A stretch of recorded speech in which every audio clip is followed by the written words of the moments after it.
선교문학 독자 여러분, 안녕하세요.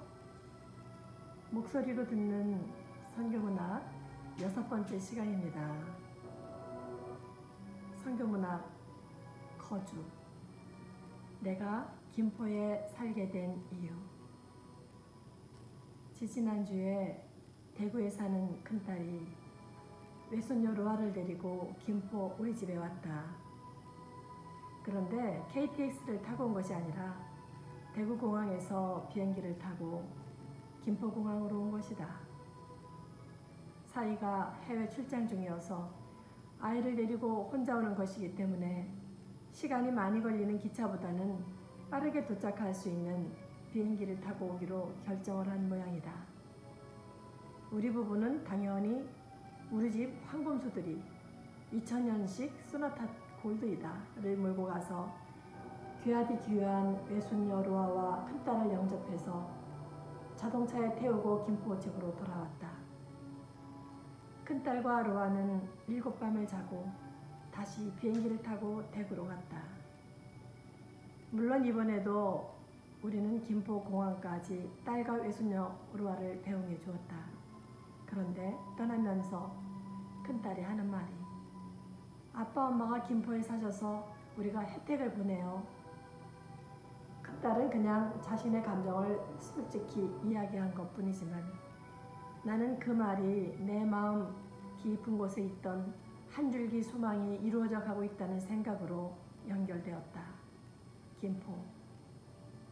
김포라고 하면 나에게는 김포공항과 김포쌀 밖에는 별다른 감흥이 없던 곳이었다.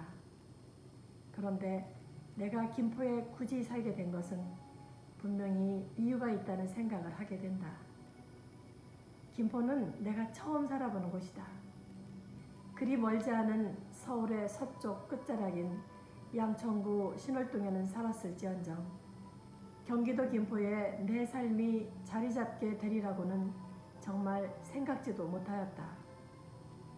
그런데 가만히 생각해보니 내가 김포에 살아야 할 이유는 이미 충분했던 것 같다. 일단 김포 풍무동을 미래에 우리가 살 곳으로 정한 것은 우선 서울과 가깝다는 것이 주된 이유였다. 아무래도 우리 부부가 노후를 살아야 할 집을 구하게 되었을 때 집값이 비싼 서울은 적당하지가 않았다. 그래서 일단 서울과 가까운 김포를 선택하게 된 것이다. 처음에 집을 구하게 되었을 때 나는 김포의 한강 신도시로 가려고 했었다. 그러나 남편 김선교사가 반대했다. 서울과 너무 멀어진다는 것이다. 그래서 포기했다가 몇 달 후에 풍무동 택지개발 지역에 아파트가 들어서는 것을 보고 풍무동은 어떠냐고 했더니 남편이 와서 보고는 오케이를 했다. 무엇보다도 풍무동은 김포공항에서 8km 밖에 안 된다는 것이 남편 김선교사의 마음에 들었던 모양이다. 텅 빈 농경지에 건축이 시작되는 아파트가 아주 썰렁해 보였지만 나는 개의하지 않았다. 왜냐하면 나는 선교지에서 살 때도 이미 다 개발된 곳은 집값이 비싸고 개발되어지는 곳은 주변에 인프라가 없기 때문에 집값이 저렴해서 그런 곳을 택해서 살아본 경험이 있기 때문이다. 그런데 이번에 큰딸이 제 딸 로아를 데리고 비행기로 왔다 가는 것을 보면서 나는 마음속에 숨겨둔 나의 오래된 기대와 소망이 실현된 첫 증거를 본 듯하여 기쁘고 감사하기만 하였다. 이제 본격적으로 내가 김포에 살게 된 이유에 대해서 이야기하려고 한다. 남편은 우리 자녀들인 3남매가 어릴 때부터 오직 하나님께 영광을 돌릴 대대로 선교하는 가문이 되게 해달라는 기도를 시작했었다. 물론 나도 남편의 뜻에 동조하였기 때문에 같은 기도를 하였다. 하지만 나의 세 자녀들은 아직 아무도 선교사로 나간 사람은 없다. 큰딸과 사위가 의로 선교사로 가려는 희망을 갖고 선교훈련을 받고 있기는 하다.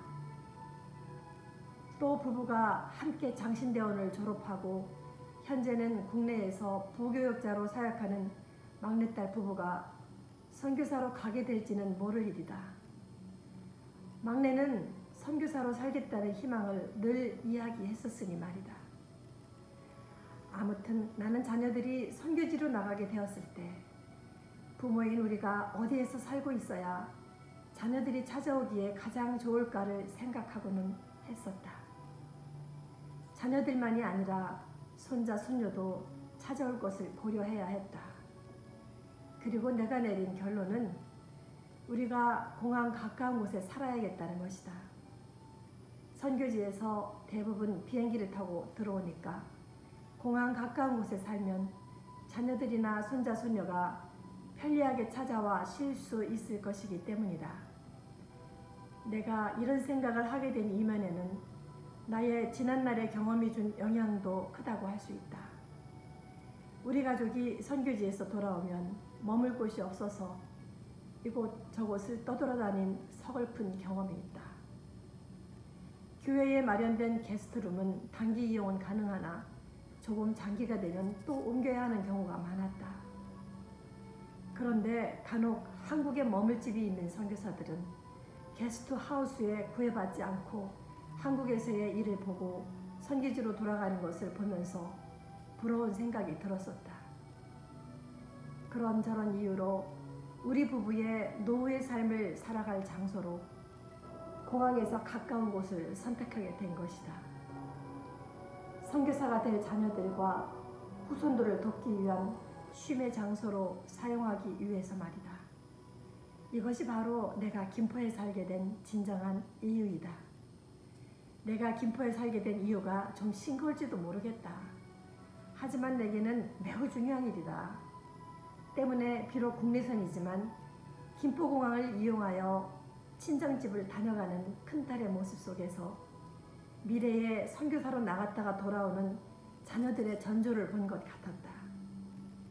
해외에서 선교하다가 지친 몸으로 돌아온 선교사 자녀에게 알뜰한 쉼의 공간을 마련해주고 싶은 마음이 부모 선교사의 심정인 것이다. 이렇게 이 가을에도 선교에 관련된 내 꿈이 조금씩 연그러져 가고 있는 중이다. 마가복음 16장 15절 말씀. 또 이르시되 너희는 온 천하에 다니며 만민에게 복음을 전파하라. 마가복음 16장 15절 말씀. 목소리로 듣는 선교문학 6번째 시간이었습니다. 재미있게 들으셨어요? 저는 다음 시간에 또 찾아뵙겠습니다. 독자 여러분 안녕히 계세요.